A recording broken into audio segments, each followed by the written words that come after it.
My name's Mark. I'm 31, a software developer by trade, and apparently the invisible child in my own family. Or, as I've been not so jokingly referred to since I was a teenager, the backup plan. I used to think they were just being playful, that the favoritism I noticed growing up was harmless. My younger brother, Jason, was always the center of attention, captain of the football team, loud, charming, the kind of guy who could lie through his teeth and still get a standing ovation. I was quieter, preferred books over parties, and somehow that translated to less memorable in my mother's eyes. My dad left when I was 11, so it was just us and our mom. And maybe that's when it really started, the imbalance, the weird dynamic.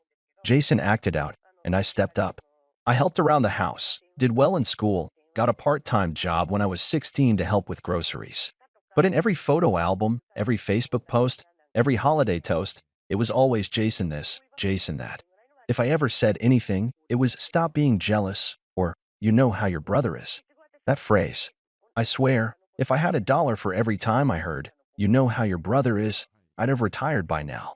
By the time I turned 25, I'd already moved out, graduated college with zero debt thanks to scholarships and 2 part-time jobs, and landed my first real position in the tech world.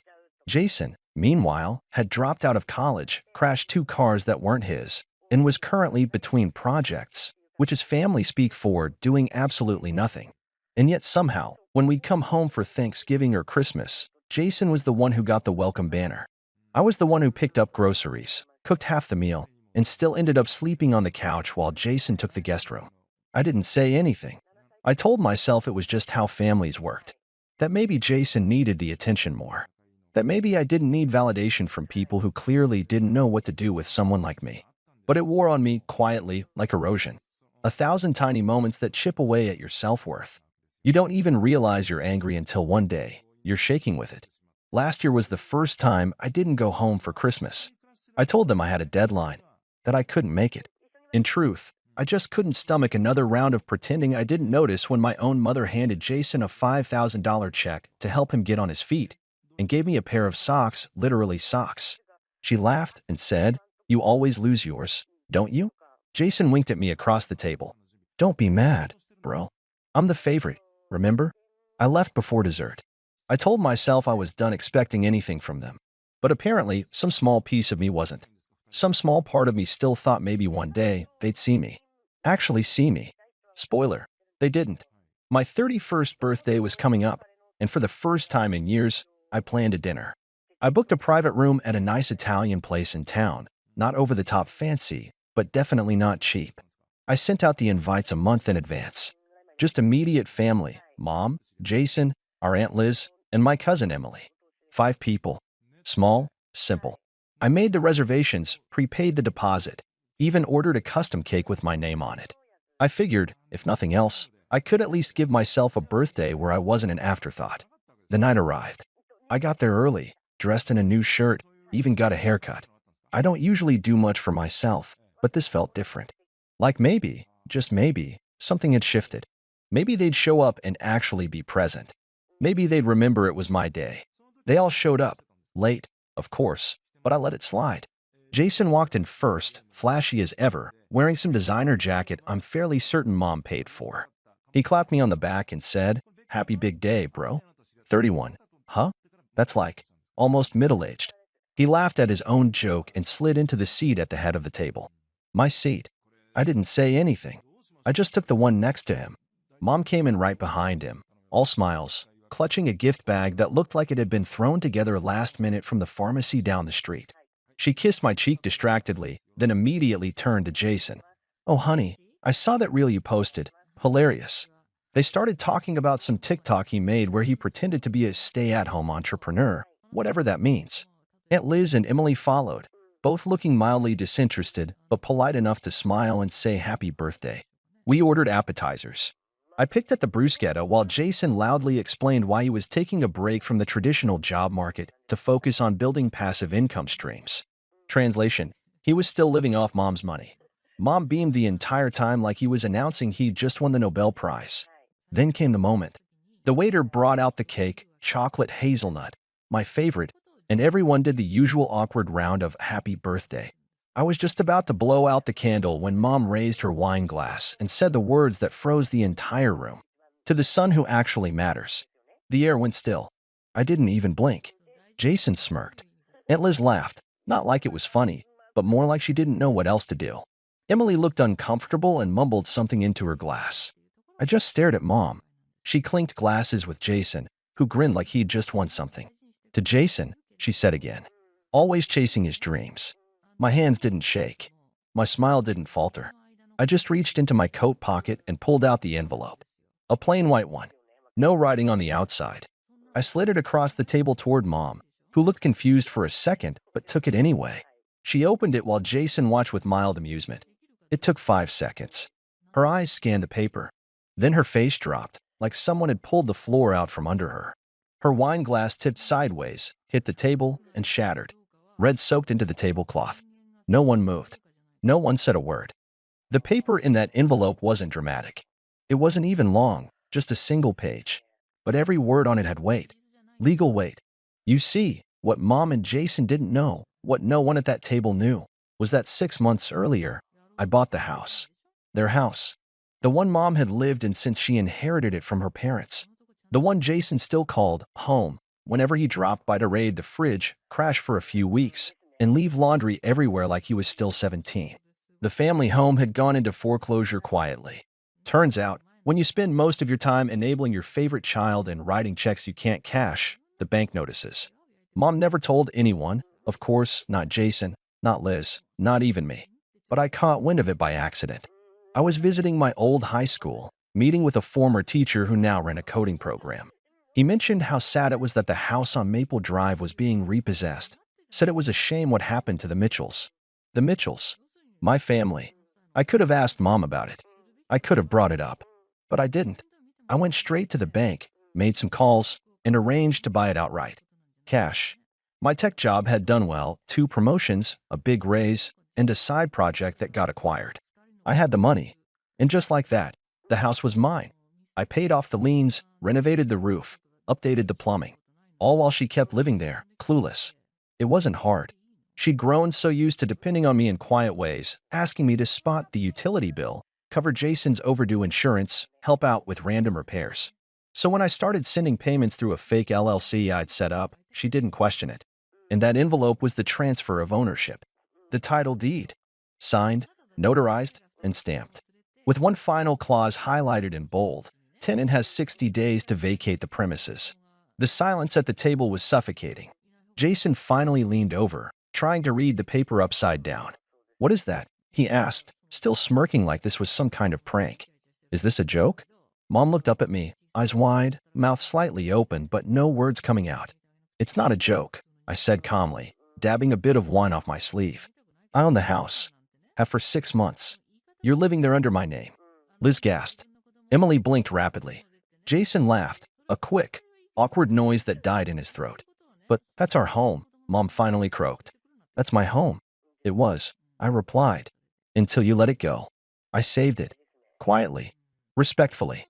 And I let you stay, rent-free, for half a year while you toasted the son who actually matters. Jason slammed his hand on the table. You can't do this. I tilted my head. Jason, you've never paid rent. You haven't held a job in years. You've coasted on Mom's money, and when that ran out, on mine. You walk around like you're the second coming of Elon Musk because you made a TikTok that got 20K views. Meanwhile, I've been paying for everything from your health insurance to the gas in Mom's car. He opened his mouth, but I cut him off. You want to talk about who matters? I said, locking eyes with my mother. It's not about money. It's about respect. You don't have to like me. You don't even have to celebrate me. But what you don't get to do, not anymore, is treat me like the family ATM and the family disappointment in the same breath. The room was dead quiet. Even the waiter, who had returned to check on the broken glass, froze halfway through the door before silently backing out again. I turned to Emily, who looked like she wanted to disappear into the chair. You've always been kind to me, I said gently. And Aunt Liz, you never played favorites. I appreciate that. Then I looked back at Mom. She was trembling, holding the paper like it was a bomb. You have 60 days, I repeated softly. Use them wisely. Jason stood up like he was about to start yelling, but I stood too calmly, with my coat already draped over one arm.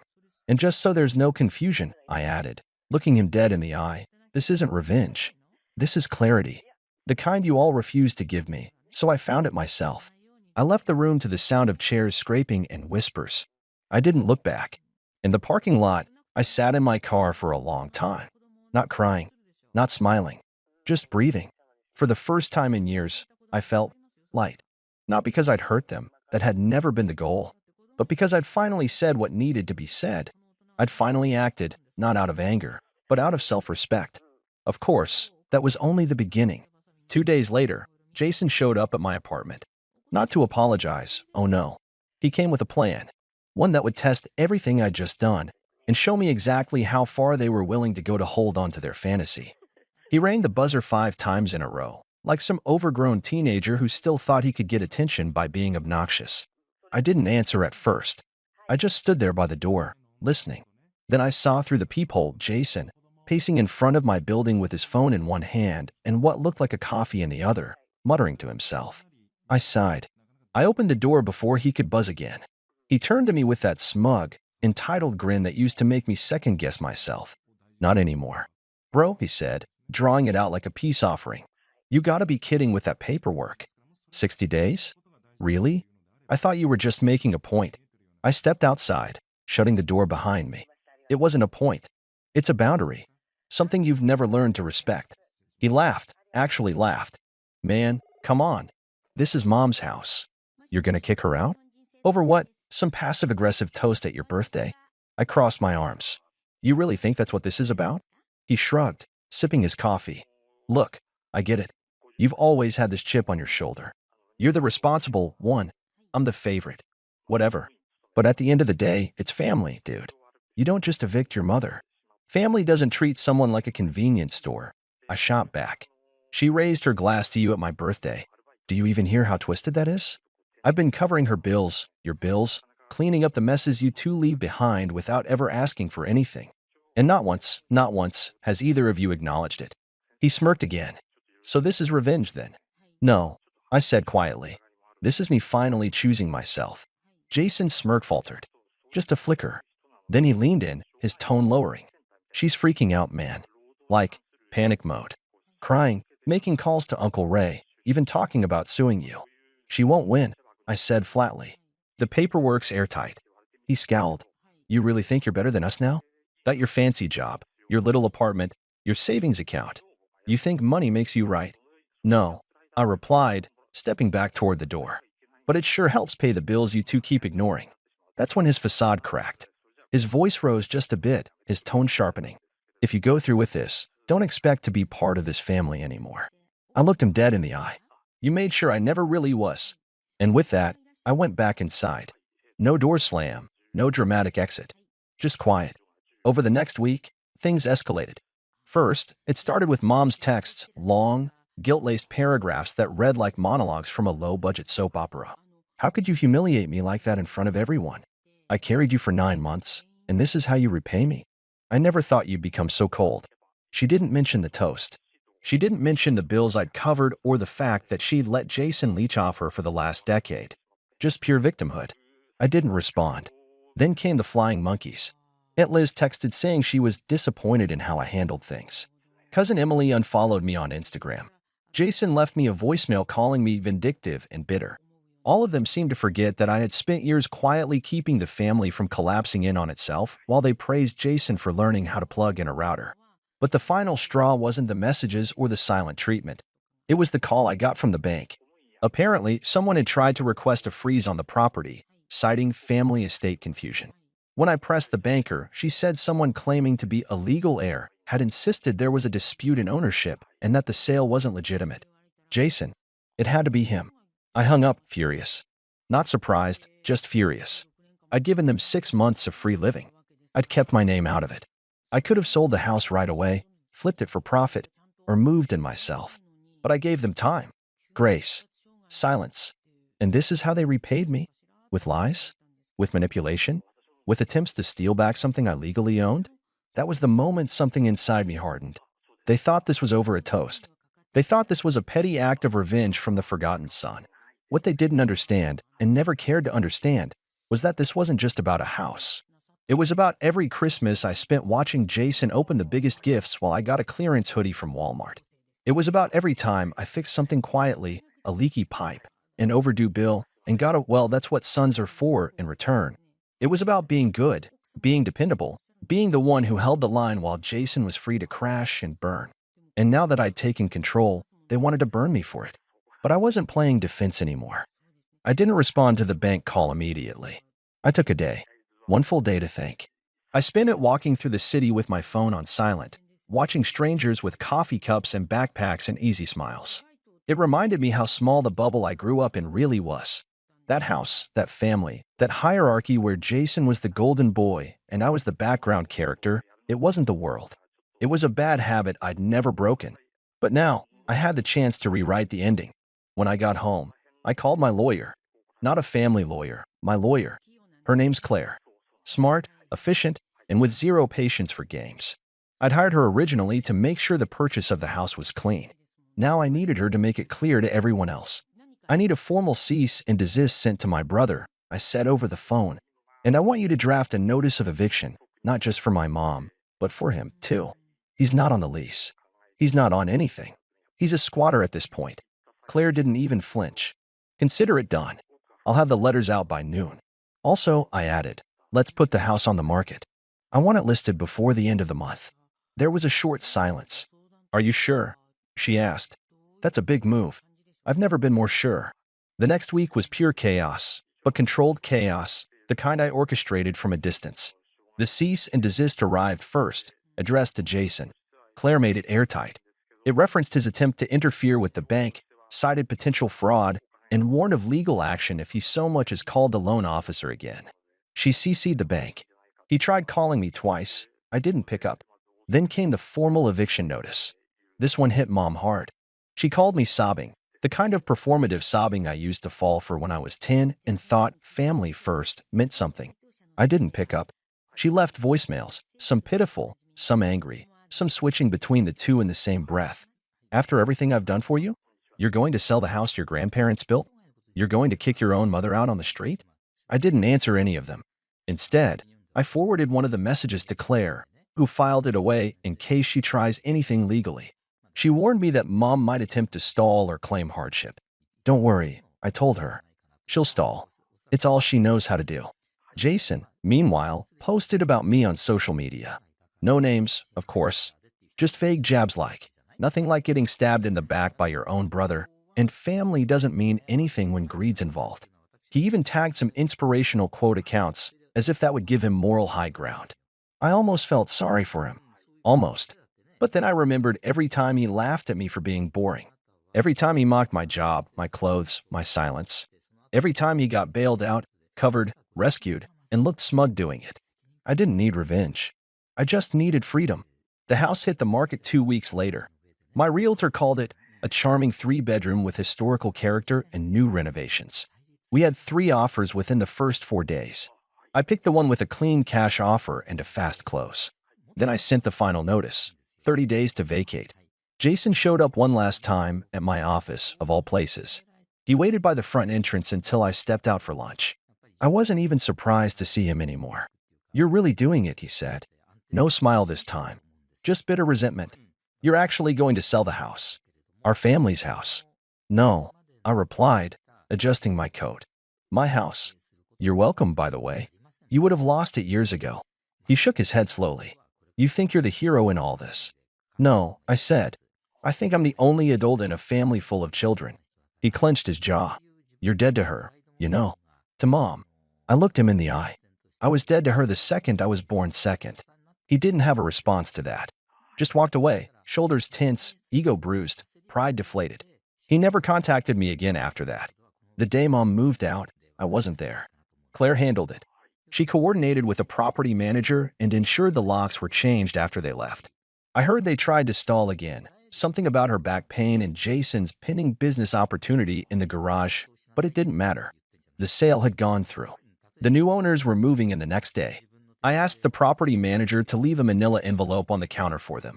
Inside was a short note that read, "Take good care of this place." She taught me how to survive, but not how to live. Maybe now it can be a home again. As for me, I used the sale money to put a down payment on a quiet condo on the other side of the city. It's not huge, but it's mine. No one else's name on the deed. No one dropping by unannounced. No guilt, no manipulation, no pretending. I took a solo trip for my next birthday, booked a cabin in the mountains with good Wi-Fi, a stocked fridge, and silence. The kind of silence that feels earned. No texts from family, no missed calls, no fake toasts or awkward dinners. Just me, a fire pit, a bottle of red wine, and peace. For the first time in my life, I wasn't just the responsible one. I wasn't the backup. I wasn't the disappointment. I was the man who walked away from a rigged system and built something of his own, quietly, confidently, and without apology. And that, to me, was the real birthday gift. Hey Reddit, I'm a 30-year-old guy, let's call me Mike, and I've been dealing with some seriously messed up family dynamics lately. I'm not sure if I'm the bad guy here, but I need to get this off my chest. It's been building up for months, and now I've reached a point where I can't stay quiet anymore. Here's some context. I grew up in a pretty traditional household. Both of my parents, let's call them Karen and Jim, worked hard to keep food on the table. They always had a sense of entitlement when it came to things like family duty. You know, the idea that the family should always look out for each other, no matter what. They put a lot of pressure on me and my siblings to do the right thing.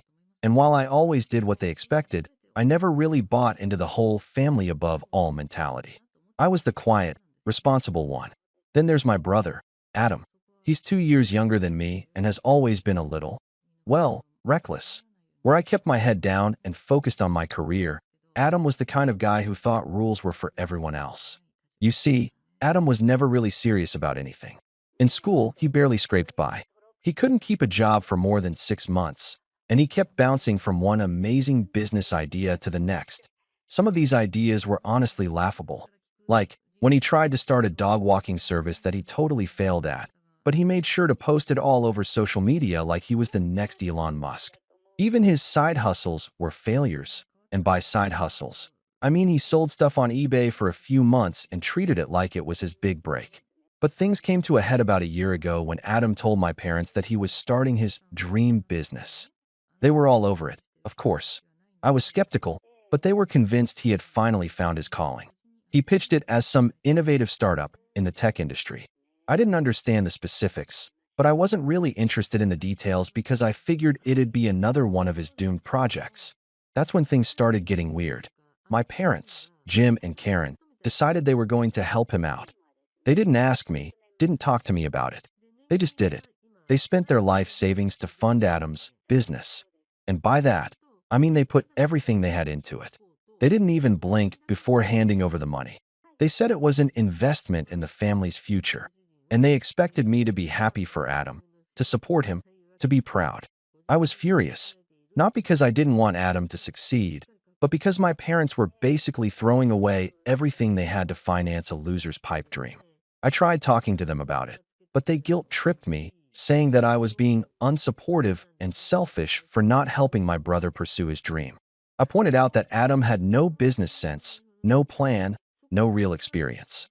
But they just waved me off. He's family, Mike. We have to help him. You should want to help him, they told me.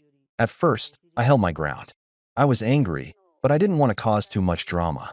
I told them that if they wanted to help him, fine, but I wasn't going to put myself in the position of bailing him out when things inevitably fell apart. They didn't listen. They were so sure he would succeed.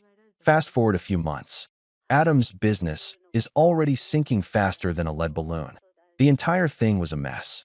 Instead of focusing on the product or any kind of strategic plan, Adam spent the money on flash and appearances, fancy office space that he couldn't afford, hiring people he didn't need, and of course, throwing launch parties that ended up being nothing more than an excuse for him to hang out with his friends. He started buying extravagant things for himself, designer clothes, expensive tech gadgets, while my parents were living on a tight budget after draining their savings to help him. I had no sympathy for him. And my parents? They didn't see it. They refused to acknowledge how reckless Adam was being with their money. But that didn't stop them from coming to me, asking for more. They started calling me every other week, saying they needed more financial help. Mike, you're doing well. We've helped you so much over the years.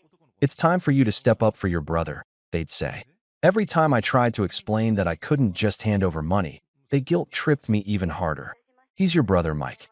We're counting on you to help. Don't you want to see him succeed? Eventually, it reached a point where I couldn't take it anymore. I tried to explain that they were enabling his behavior, that they were just perpetuating his failure by rescuing him over and over. But no matter what I said, it was always the same. You have to help. It's what family does. It was at that point that I stopped responding to their calls. I still kept my distance, but they kept pushing. Then came the final straw. One afternoon, I get this text from my mom. "Hey Mike, we really need your help. Adam's business is officially bankrupt. He's broke, and we don't have the money to help him anymore. Can you please send over a few thousand to help him get back on his feet?" I was done. No more being guilted into this. Instead of agreeing to give them money or even offering a compromise, I decided to make them face the reality of what was really going on. So I did something petty, something satisfying. I didn't respond right away. I waited a few days. Then, I sent them a screenshot of Adam's Instagram. It was a series of posts from his most recent vacation at a five-star resort, posted with captions like "living my best life" and "hard work pays off." I didn't say a word. I just let the images speak for themselves. I'll admit, I felt a wave of satisfaction when I hit send on that message. It wasn't just about the vacation photos, it was the culmination of everything I had been dealing with. It was the final straw, as they say. The thing that made me realize I wasn't just enabling the cycle of irresponsibility anymore. I had stopped giving in. It was a simple, petty act, but it was the most empowering thing I'd done in months. At first, I didn't hear anything from my parents. They were probably processing it, trying to figure out how to spin the situation. I knew it would take them a while to come to grips with the fact that I wasn't going to just hand over my money to save Adam from his own mess. But after a few days, the texts started flooding in. Karen, my mom, was the first to reach out. She texted me, her tone as sweet as ever, but I could feel the underlying tension. It was like she was trying to play the concerned parent card while also subtly demanding that I fall in line. She wrote, "Mike, we understand that you're upset, but Adam is family, and right now, he's going through a tough time. He needs us. He needs you. Please, don't be like this. We've always been there for you, and now it's time for you to return the favor. If you can't help him, we really don't know what we're going to do." I stared at the message for a good while. It was like a punch to the gut, even though I had been expecting something like this. The guilt trip was thick as ever, and the tone was more manipulative than I cared to admit. I wanted to respond, tell her how ridiculous the whole thing was. But I stayed silent, thinking it over. I wanted them to feel this. A few hours later, my dad, Jim, sent me a message as well. His was more direct, more forceful. I could tell he was trying to play the role of the stern father, attempting to guilt me into doing what they wanted. "Mike, we didn't raise you to act like this. We gave everything to help your brother. Everything. And now, you turn your back on us when we need you most? This isn't how family behaves. You should be ashamed of yourself." This angered me. It wasn't just about the money anymore. It was about standing up for myself for once. I had always been the good son, the one who never rocked the boat, who did what was expected of him. But I was done with that. I wasn't going to let them guilt me into paying for Adam's mistakes anymore. I didn't respond right away. I let the messages sit in my inbox, knowing full well they were waiting for me to cave. I wanted them to stew in the discomfort of not knowing how I would react. But after a day of silence, I finally decided to hit them with something they wouldn't expect. I replied to both of them at the same time, but I kept it short. I wasn't going to waste any more energy on their manipulation.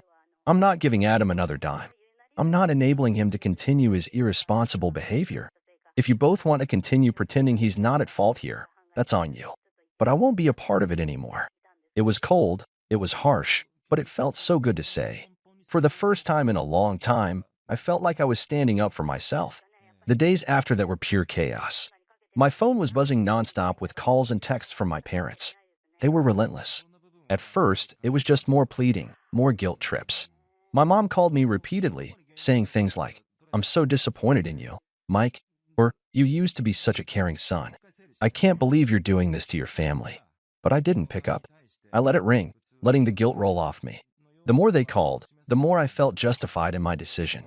If they truly thought Adam was the one who needed help, then they should deal with him. I wasn't going to be dragged into this circus anymore. Then, the pressure escalated. One afternoon, I get a call from my aunt, who I rarely talk to.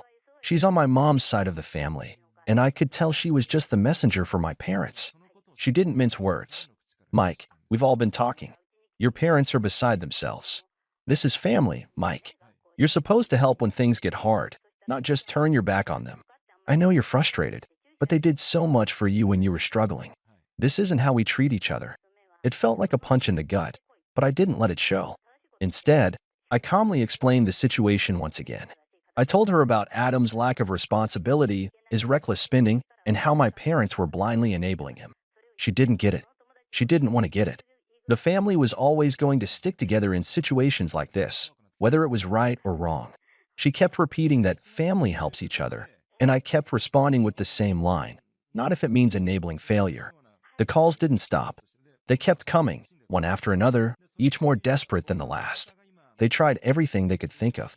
Guilt trips, threats of disappointment, even using my childhood as leverage.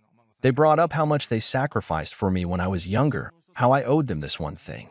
I was a little shaken by the emotional manipulation at first, but it was clear that they weren't going to change. They were too deep in denial, too invested in protecting Adam from the consequences of his own actions.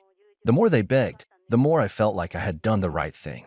But just when I thought things had reached a boiling point, something unexpected happened. Adam showed up at my door.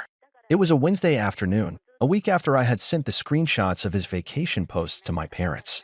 I had just finished my lunch when I heard a knock. I wasn't expecting anyone, so I opened the door cautiously. There he was, standing on my doorstep with his hands shoved in his pockets and a sheepish look on his face. "Mike, we need to talk." I didn't even say anything. I just stepped back and let him in. Adam stepped inside, the weight of the situation hanging between us. He was always the type to act like nothing was wrong, but today there was a noticeable tension in his posture. He wasn't his usual cocky self. His shoulders were slumped, and his eyes avoided mine, like he knew what was coming. "Mike, look," he started, but I didn't let him finish. "I don't want to hear any more excuses, Adam," I interrupted. "I've already told you everything I need to say. You messed up, and I'm not bailing you out." He ran a hand through his hair, a gesture he often made when he was nervous. "I get it, all right? I get it. But you're not understanding. It's not just about the money anymore." I raised an eyebrow. "Really? Then what's it about, Adam?" "Because as far as I can tell, this whole mess is about the money." He shifted uncomfortably, his gaze flicking around the room like he was looking for an escape. "It's not like that, Mike. I've been trying to fix things. The business, I thought it was going to work. But I messed up. I know that. I made mistakes, okay." "Yeah, you did," I said, my voice colder than I intended. "You spent all the money on trips. You went to Vegas, Adam. Vegas. And now you want me to help you? After all of that?" His face reddened, and for a second, I thought he was going to snap. But then he sighed, defeated. "I don't know what you want me to say. I know I messed up, but I've got nothing left. I'm just asking for a little help." I crossed my arms, leaning against the kitchen counter. "No, Adam. You've had plenty of chances to fix things. But instead of trying to work hard and make the business succeed, you chose to blow all that money on nonsense. And now you want me to clean up your mess." He opened his mouth to respond, but I cut him off. "And don't even think about bringing mom and dad into this again. They're the ones who enabled this. They've been sending me texts, trying to guilt me into giving you money, but I'm done. I'm not doing this anymore. You need to learn your lesson." There was a long silence. Adam didn't speak for a moment, just standing there, his hands in his pockets, his face contorted in frustration. I could tell he was about to say something, but then the anger shifted, and I saw something else, desperation. "You're really just going to leave me hanging?" he asked quietly. "You're just going to let me fail?" I sighed, running a hand through my hair. I had already made up my mind, but seeing him like this, I felt a flicker of sympathy. He was my brother, after all. I wanted to believe he could get his act together, but I knew deep down that he had to face the consequences of his actions. If I kept bailing him out, he'd never change. "Adam, this is on you," I said firmly. "You can't keep running to people to solve your problems for you. You're an adult now. You need to figure this out yourself. And no amount of whining or guilt-tripping is going to change that." He stood there in silence, the words sinking in, but I could see the frustration building behind his eyes. It was as if he couldn't grasp the idea that his actions had consequences, that all of his mismanagement, all of his poor choices had led him here, and there was no easy way out. Then came the worst part. Adam's voice wavered when he spoke next. "So, what? You're just going to leave me to deal with this all on my own?